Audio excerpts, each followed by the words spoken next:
Olá, povo de Deus, primeiro domingo da quaresma, 21 de fevereiro de 2021. A nossa reflexão de hoje é a partir de Gênesis 9, de 8 a 15, primeira carta de Pedro 3, 18 a 22 e de Marcos 1, de 12 a 15. Os 11 primeiros capítulos da Bíblia não são históricos, mas sim relatos de mitos e lendas, já presentes na cultura do Crescente Fértil, mais propriamente da Mesopotâmia.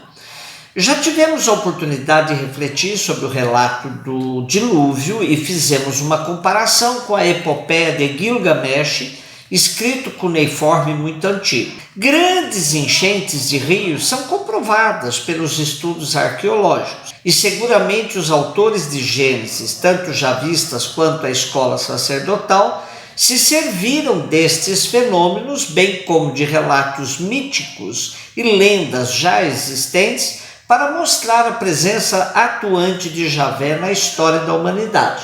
Essas enchentes eram localizadas, mas com o mito ela cresce e se torna uma catástrofe de alcance universal. Hoje nosso texto já é pós-dilúvio. Noé e sua família já desceram da arca, parou de chover, terra firme agora. É momento de fazer um culto de ação de graças a Javé por haver manifestado sua misericórdia com esse justo e sua família. Da parte de Javé vem a promessa que não mais castigará a humanidade de maneira tão radical. Trata-se de um texto magnífico, extremamente ecológico, pois Javé inclui na aliança a defesa da casa comum.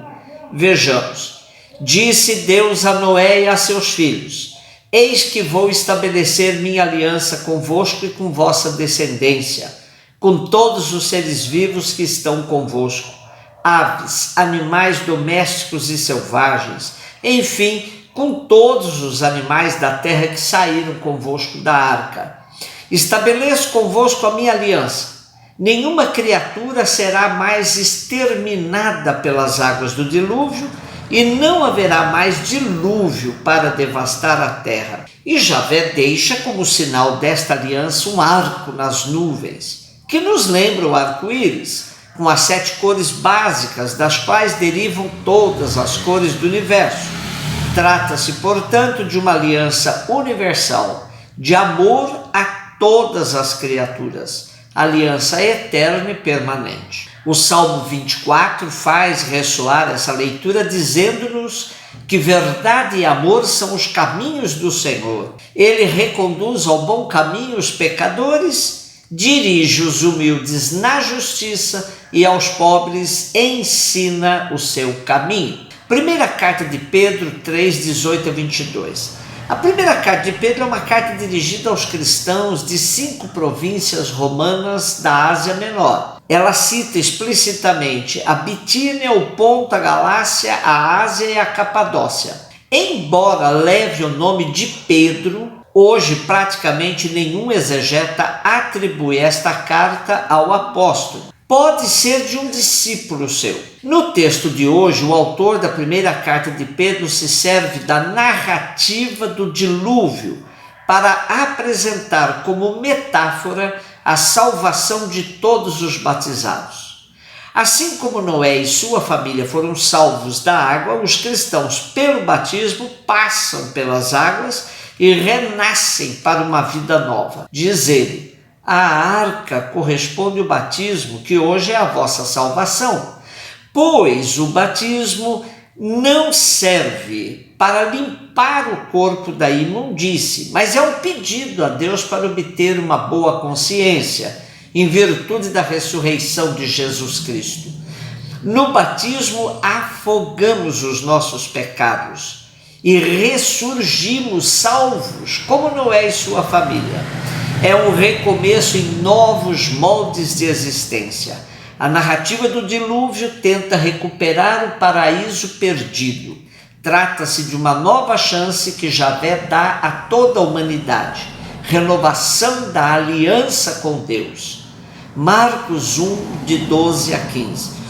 Da mesma forma que o relato do dilúvio não é uma descrição histórica, O quadro criado por Marcos para apresentar os inícios da missão de Jesus é também profundamente simbólico.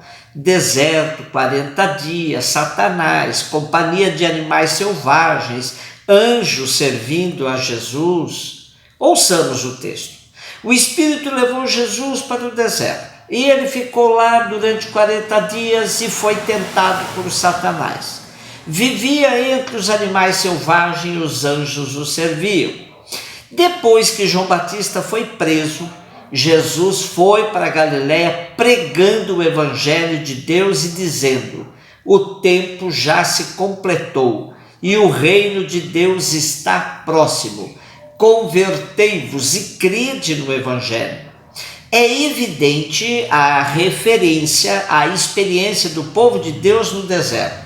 Jesus assume para si tal experiência, assim como o povo caminhou 40 anos pelo deserto, passando por inúmeras provações, até chegar à terra da promessa. Jesus também no deserto, levado pelo Espírito, faz sua experiência de 40 dias, sendo tentado por Satanás, que significa o adversário, preparando-se para a sua missão. Daí o sentido de tempo completo e proximidade do reino de Deus. Se por um lado o deserto era tido como lugar propício para o encontro com Deus, por outro, é lugar de tentação, de provas. Mas para Jesus será o lugar propício para o discernimento da sua missão. Como nos diz o padre jesuíta Adroaldo, as tentações não são tanto uma prova a superar quanto um projeto que deve ser discernido. O que parece certo teológica e historicamente é afirmar que Jesus, depois do batismo, buscou o deserto para um tempo de discernimento, em oração, em solidão, diante do Pai que o proclamou seu Filho sob o impulso do Espírito. De algum modo, teve de refletir e discernir sobre qual seria seu estilo de messianismo, que deveria assumir para sua missão em sua vida pública. É um tempo de confronto interior, de crise. A crise põe à prova sua atitude frente a Deus. Como viver sua missão e a partir de que lugar? Buscando seu próprio interesse ou escutando fielmente a palavra do Pai? Como deverá atuar? Dominando os outros ou pondo-se a serviço? Buscando poder e sua própria glória ou a vontade do Pai? As tentações são, pois, expressão da oferta de dois tipos de messianismo, dois projetos, duas lógicas que se opõem: a lógica da autossuficiência e a lógica da solidariedade, escolhida por Jesus. E depois da prisão de João Batista, esse verso nos passa a impressão de que Jesus esperou mesmo o término da missão de João para proclamar a urgência do tempo e proximidade do reino. Galiléia também é importante referência, pois indica que Jesus começa sua missão em terras pagãs, junto aos que eram marginalizados e descartados pela ideologia do povo eleito. Deus, na sua infinita misericórdia, sempre buscou abrir possibilidades de resgate do povo, ao qual amou por toda a trajetória histórica. Criou-nos um paraíso. Por nossas pretensões exageradas o perdemos. Deu-nos uma nova chance, por meio do dilúvio, onde os pecados da humanidade foram apagados e a continuidade se fez por meio do justo Noé. Depois, quando poderíamos pensar não haver mais saída, nos manda seu próprio Filho que nos apresenta o projeto do reino. E para continuarmos na caminhada da fé, nos dá o batismo no Espírito, que nos coloca dentro da arca do reino. Não confundir com a barca da igreja, pois a arca do reino é muito mais ampla. Nesse tempo quaresmal, somos convidados a desencadear processos de diálogo com todos os homens e mulheres de boa vontade, buscando caminhos de unidade. Um dos instrumentos que nossa igreja nos dá é a campanha da fraternidade ecumênica, que nos lembra que Cristo é nossa paz e do que era dividido ele fez unidade. Aproveitemos, portanto, esse tempo para vencermos todos os preconceitos que nossa sociedade atual vem acentuando. Preconceitos contra as mulheres, contra as comunidades LGBTS, contra negros e índios, contra os presidiários, enfim, contra todos os pobres. Digamos não à aporofobia e entremos no clima de preparação para a Páscoa da Ressurreição. Um beijo no seu coração.